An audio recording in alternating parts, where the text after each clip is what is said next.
அப்பாவை இழந்து தவித்துக் கொண்டிருக்கிறேன். போய் வாருங்கள் அப்பா.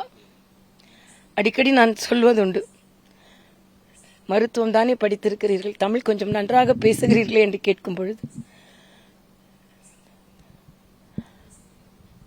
தமிழ் கற்றதனால் நான் தமிழ் பேசவில்லை, தமிழ் என்னை பெற்றதனால் நான் தமிழ் பேசுவேன் என்று பெருமையாக என்னை பேச வைத்தவர். நேரடியாக எனக்கு எங்க அப்பா எதுவுமே சொல்லிக் கொடுத்ததில்லை. ஆனால் அவரது ஒழுக்கத்தையும் நேர்மையும் பார்த்து பார்த்து வளர்ந்தவள் நாள்.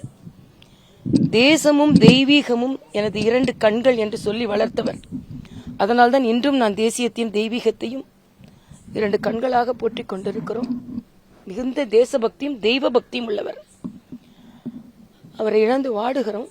ஆனால் துணிச்சலாக இருக்க வேண்டும், தமிழ் பேச வேண்டும், நேர்மையான அரசியல்வாதியாக இருக்க வேண்டும், எதற்கும் தலைகுனிய கூடாது என்று அவரது வாழ்க்கையை பின்பற்றி அவர் என்னவெல்லாம் இந்த தமிழக மக்களுக்கு செய்ய வேண்டும் என்று நினைத்தார் அவர் வலியுறுத்தி அதை நாங்கள் செய்து முடிப்போம், செய்து முடிப்பேன்.